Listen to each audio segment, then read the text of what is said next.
பாஜக கூட்டணிக்கு வந்தால் வைகோவுக்கு மீண்டும் எம்பி பதவி வழங்கப்படும் என மத்திய அமைச்சர் ராமதாஸ் அத்வாலே தெரிவித்துள்ளது ஆச்சரியத்தை ஏற்படுத்தியுள்ளது.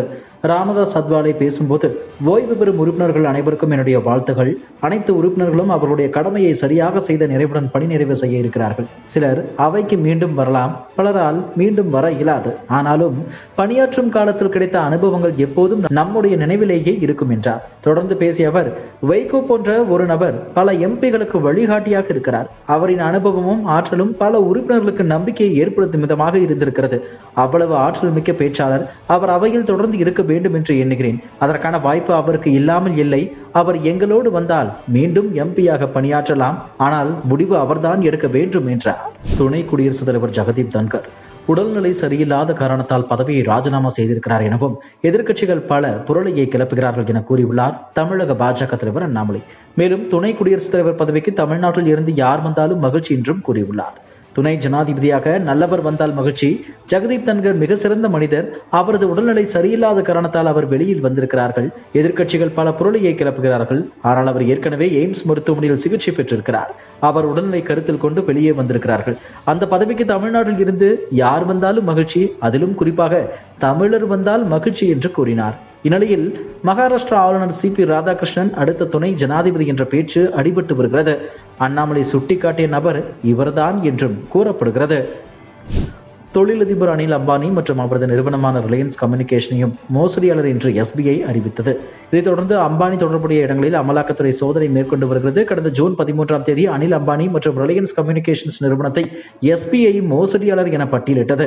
ரிலையன்ஸ் கம்யூனிகேஷன்ஸ் நிறுவனம் மற்றும் அதன் இணை நிறுவனங்கள் ஒட்டுமொத்தமாக 31,580 கோடி ரூபாய் கடன் பெற்றுள்ளது.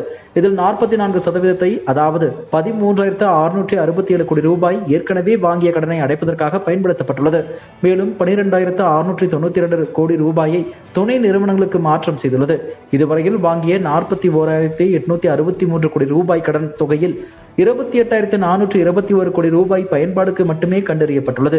எனவேதான் ரிலையன்ஸ் கம்யூனிகேஷன் நிறுவனத்தையும் அனில் அம்பானியையும் மோசடியாளர் என்று SBI வகைப்படுத்தியுள்ளது. முதலமைச்சர் ஸ்டாலினுக்கு ஆஞ்சியோ பரிசோதனை செய்யப்பட்டுள்ளது. அவர் நலமுடன் இருக்கிறார் என்று அமைச்சர் துரைமுருகன் தெரிவித்துள்ளார். முதலமைச்சருக்கு ஆஞ்சியோ பரிசோதனை செய்யப்பட்டது, நலமுடன் உள்ளார். முதலமைச்சர் ஸ்டாலின் எப்போது டிஸ்சார்ஜ் செய்யப்படுவார் என்பது குறித்து மருத்துவர்கள் சொல்வார்கள் என்றார். இதனிடையே அப்பல்லோ மருத்துவமனை 2-3 நாட்கள் முதலமைச்சர் ஸ்டாலின் வீட்டுக்கு திரும்ப வந்து தனது வழக்கமான பணிகளை மேற்கொள்வார் என்றும் தெரிவித்துள்ளது.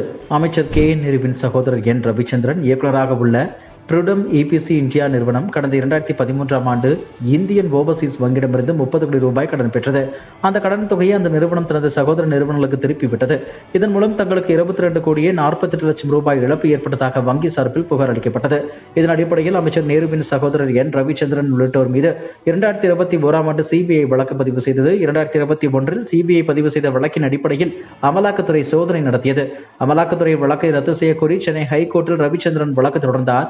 இந்த வழக்கு விசாரணைக்கு வந்தது. அப்போது ரவிச்சந்திரன் மீது ED பதிவு செய்த வழக்கை ரத்து செய்து சென்னை உயர்நீதிமன்றம் தீர்ப்பு வழங்கியுள்ளது. சோதனையில் கைப்பற்றப்பட்ட மின்னணு சாதனங்கள், பணம் உள்ளிட்டவற்றை திரும்ப ஒப்படைக்கவும் உத்தரவிட்டுள்ளது.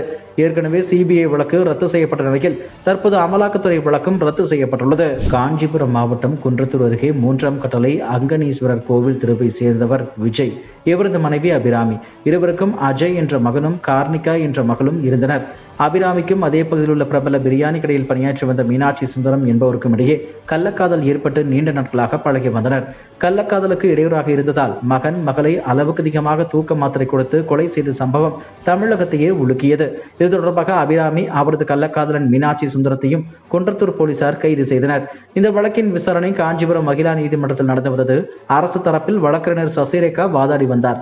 விசாரணை முடிந்து இந்த வழக்கில் நேற்று நீதிபதி தீர்ப்பு வழங்கினார். இந்த வழக்கில் தாய் அபிராமி மற்றும் கள்ளக்காதலன் மீனாட்சி சுந்தரம் குற்றவாளி என நீதிபதி அறிவித்தார். இதையடுத்து தாய் அபிராமி மற்றும் கள்ளக்காதலன் மீனாட்சி சுந்தரம் ஆகிய இருவருக்கும் சாகும் வரை ஆயுள் தண்டனை விதித்து நீதிமன்றம் உத்தரவிட்டுள்ளது. கடந்த 7 ஆண்டுகளாக நிலுவையில் இருந்த வழக்கில் நீதிமன்றம் அதிரடி தீர்ப்பு வழங்கியுள்ளது. பீகார் மாநிலத்தில் இந்த வருட இறுதியில் சட்டசபை தேர்தல் நடைபெற உள்ளது. இதற்கிடையே இந்திய தேர்தல் ஆணையம் பீகார் மாநிலத்தில் வாக்காளர் பட்டியலில் தீவிர திருத்த ஆய்வு மேற்கொள்ள இருப்பதாக தகவல் தெரிவித்தது. அதன்படி வீடு வீடாக சென்று வாக்காளர் பட்டியல் சரிபார்க்கப்படும். அப்போது வாக்காளர்கள் முறையான சான்றிதழ் வழங்க வேண்டும். ரேஷன் கார்டு, ஆதார் அட்டை உள்ளிட்டவர்களை தவிர்த்து குடியுரிமை சான்றிதழ் வழங்கப்பட வேண்டும். ஜூலை 25ஆம் தேதிக்குள் சான்றிதழ் வழங்கப்படவில்லை என்றால் வாக்காளர் பட்டியலில் இடம்பெற முடியாது என தேர்தல் ஆணையம் காலக்கெடு நிர்ணயித்தது. இதற்கு எதிர்க்கட்சிகள் கடும் கண்டனம் தெரிவித்து வருகின்றன. குடியுரிமை சட்டத்தை மறைமுகமாக தேர்தல் ஆணையம் மூலமாக பாஜக அமல்படுத்த முயற்சி செய்வதாக கடுமையாக விமர்சனம் செய்து வருகிறது. இந்த நிலையில் வாக்காளர் நீக்கப்பட்டதற்கு அம்மாநில முன்னாள் துணை முதலமைச்சராக ராஷ்டிரிய ஜனதா தளம் கட்சி தலைவர் தேஜஸ்வி யாதவ் மெகா கூட்டணியில் உள்ள அனைத்து கட்சிகளும் தேர்தலை புறக்கணிக்கணும், அதை தவிர வேறு வழி இல்லை என்று தெரிவித்துள்ளார். இதுபோன்ற செய்திகளை மேலும் தெரிந்து கொள்ள எங்களது யூடியூப், ஃபேஸ்புக் மற்றும் ட்விட்டர் ஆப்களை சப்ஸ்கிரைப் செய்யவும்.